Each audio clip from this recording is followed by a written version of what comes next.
Hai, apa kabarnya? Semoga harinya dalam keadaan baik ya. Hari ini, saya akan mempresentasikan tentang kartografi dan hal-hal yang berhubungan dengannya. Tapi sebelum itu, kita perkenalan dulu yuk. Perkenalkan, nama saya Muhammad Atijani dari Program Studi Geografi Universitas Labung Mangkurat Angkatan 2022. Apa itu kartografi? Kartografi adalah ilmu pengetahuan, seni, teknologi tentang pembuatan peta, termasuk studinya sebagai dokumen ilmiah dan hasil kerja seni. Menurut International Cartographic Association atau ICA tahun 1984.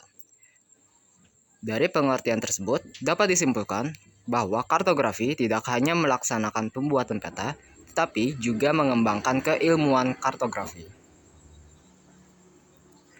Peta. Peta merupakan gambaran wilayah geografis, biasanya bagian permukaan. Peta biasanya disajikan dalam berbagai cara yang berbeda, mulai dari peta konvensional yang tercetak hingga peta digital yang tampil di layar komputer. Perlu diketahui bahwa peta itu berasal daripada daftar angka dan atau daftar nama, karena daftar itu tidak dapat atau kurang bisa memberikan gambaran yang baik, maka disajikan kemudian ke dalam sebuah bentuk yaitu peta. Nah, ilmu yang mempelajari tentang peta disebut dengan kartografi. Pengertian peta menurut para ahli. Menurut ICA atau International Cartographic Association, peta adalah gambaran atau representasi unsur-unsur ketampakan abstrak yang dipilih dari permukaan bumi yang ada kaitannya dengan permukaan bumi atau benda-benda angkasa yang pada umumnya digambarkan pada bidang datar dan diperkecil atau diskalakan. Kemudian menurut Badan Koordinasi Survei dan Pemetaan Nasional atau Bakosortana, peta merupakan wahana bagi penyimpanan dan penyajian data-data kondisi lingkungan, merupakan sumber informasi bagi para perencana dan pengambilan keputusan pada tahapan dan tingkatan pembangunan. Dan menurut Aryo Prahandito tahun 1988, peta merupakan gambar permukaan bumi dengan skala tertentu, digambar pada bidang datar melalui sistem proyeksi tertentu. Fungsi peta. Peta berfungsi memberikan informasi kepada pembacanya mengenai letak relatif suatu wilayah atau daerah terhadap wilayah atau daerahnya di permukaan bumi. Ada beberapa syarat yang menjadi penentu agar sebuah peta menjadi sesuai dengan hakikat peta serta dapat berfungsi dengan baik, yaitu haruslah tidak membingungkan si pembacanya, mudah dimengerti atau ditangkap maknanya oleh si pengguna peta, dan dapat memberikan data gambaran yang sebenarnya. Manfaat dari pembuatan peta. Ada beberapa manfaat serta kegunaan dari pembuatan peta, antara lain untuk sebagai alat komunikasi informasi keuangan atau geospasial, menyimpan informasi, membantu suatu pekerjaan, membantu dalam suatu desain, sebagai media pembelajaran dalam bidang pendidikan, dan mengetahui potensi sumber daya alam dan masih banyak lagi. Kartografi sebagai suatu sistem komunikasi. Sebagai suatu sistem komunikasi, dengan cara apapun, pasti mempunyai hal yang sama. Lalu, secara kartografi, komunikasi mempunyai beberapa hal, yaitu yang terdiri dari source atau dunia yang nyata atau real life, encoder atau simbiolisasi yang digunakan untuk mewakili kenampakan di bumi pada sebuah peta, kemudian channel atau peta itu sendiri yang merupakan gambaran grafis dari dua dimensi yang disusun oleh simbol-simbol. Kemudian decoder atau mekanisme mata otak dari si penerima atau si pembaca arti dari simbol-simbol dalam peta tersebut. Kemudian recipient atau pembaca peta, dan noise atau kekeliruan dalam penciptaan simbol-simbol. Penerangan yang jelek atau kurang terampil dalam membaca peta, dan sebagainya. Peta mempunyai beberapa komponen, antara lain judul. Judul pada peta menunjukkan wilayah, daerah, negara mana yang terdapat dalam gambar tersebut, kemudian ditulis dengan jelas dan sesuai antara judul serta gambar wilayahnya. Lalu mencerminkan isi sekaligus tipe peta. Penulisan judul biasanya di bagian atas tengah, atas kanan, atau bawah. Walaupun demikian, sedapat atau semudah mungkin untuk diletakkan di atas kanan. Skala peta. Perbandingan jarak pada peta dengan jarak sesungguhnya di lapangan ditulis di bawah judul peta, di luar garis tepi, atau di bawah legenda. Berikut contoh skala peta. Skala angka 1 berbanding 2.500.000, artinya setiap 1 cm dalam peta sama dengan 2.500.000 kali jarak dalam peta. Dan skala garis.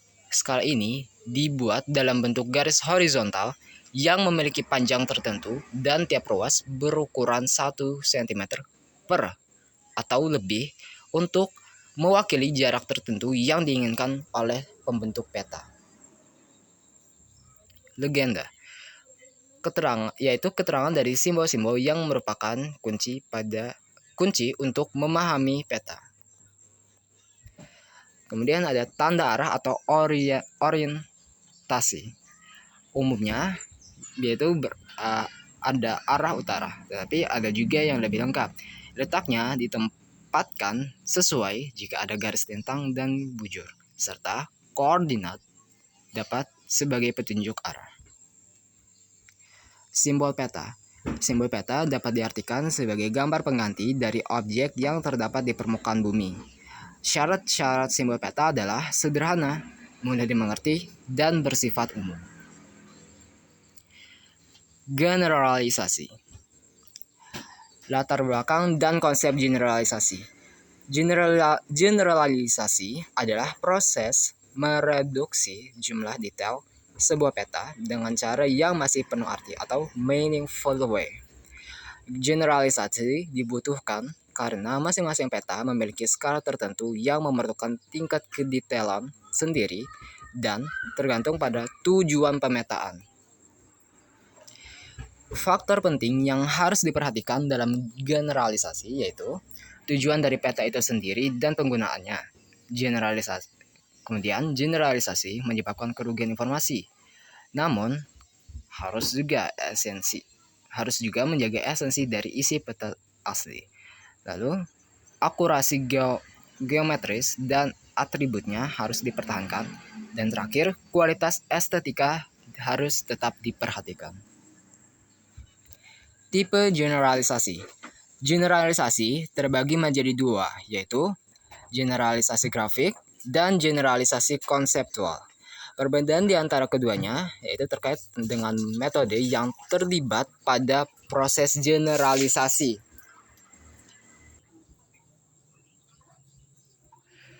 Generalisasi grafik adalah generalisasi dengan karakterisasi oleh penyederhanaan, penggabungan, dan pemilihan. Kemudian tidak ada dari keseluruhan proses dari generalisasi grafik yang memengaruhi penataan simbol.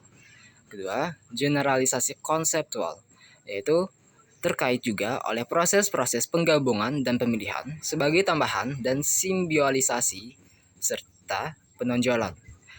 Dan sebagai akibatnya, simbol-simbol pada penataan kemudian akhirnya berubah. Proses generalisasi dan peralatan.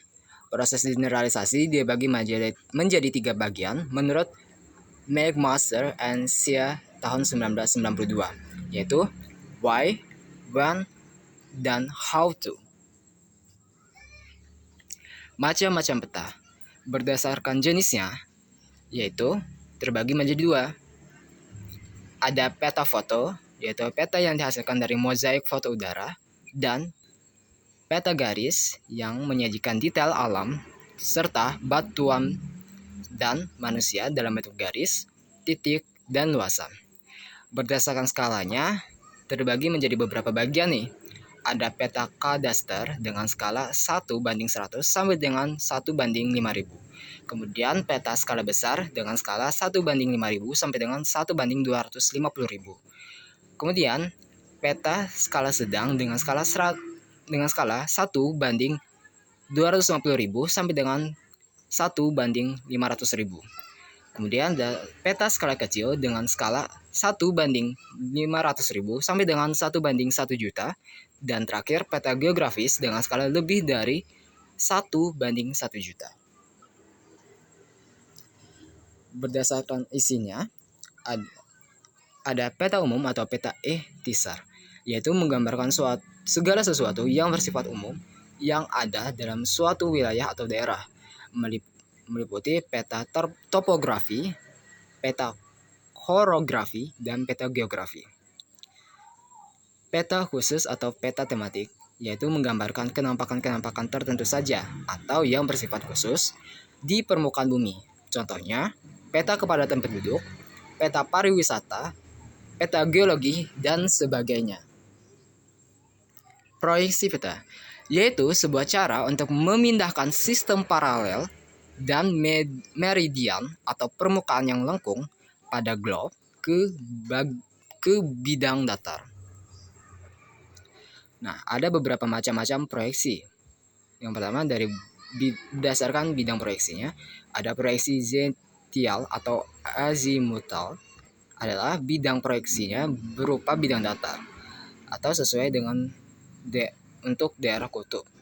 Kemudian ada proyeksi silinder, adalah bidang proyeksinya yang berbentuk tabung. Nah, untuk proyeksi ini biasanya paling bagus digunakan untuk wilayah ekuator. Dan terakhir ada proyeksi kerucut atau konikal, yaitu bidang proyeksinya yang berupa kerucut, dan ini biasanya sesuai atau paling bagus digunakan untuk daerah lintang sedang. Kemudian ada berdasarkan sifat asli yang dipertahankan. Ada 3, yaitu proyeksi ekuiditas yang mempertahankan jaraknya, kemudian proyeksi konformal yang mempertahankan bentuk dan arahnya, dan terakhir proyeksi ekuivalen yang mempertahankan unsur luasnya. Dan selanjutnya berdasarkan sinar, ada 3 proyeksi, yaitu proyeksi gonomik, yaitu sumber sinar berasal dari pusat globe. Kemudian proyeksi stereografi, yaitu sumber sinar berasal dari kutub. Dan proyeksi ortomorfik, yaitu pusat sumber yang tidak terhingga. Faktor-faktor yang dibaca pada peta ada 4, yaitu kenampakan pokok, jarak, arah, dan lokasi. Oke, mungkin ini adalah akhir dari video kita. Terima kasih sudah menonton dan menyimak video presentasi ini. Maaf kalau misalnya dari presentasi atau isi dari video tadi masih banyak kekurangan dan harus banyak belajar dan mencari informasi lebih banyak lagi. Sekali lagi terima kasih sudah menonton. Silahkan di like kalau kalian menyukai video ini, dan dislike kalau misalnya menurut kalian masih banyak kekurangan dan kurang dari sisi penjelasan di video ini. Terima kasih sudah menonton. Semoga bermanfaat. Salam sehat semuanya dan terima kasih.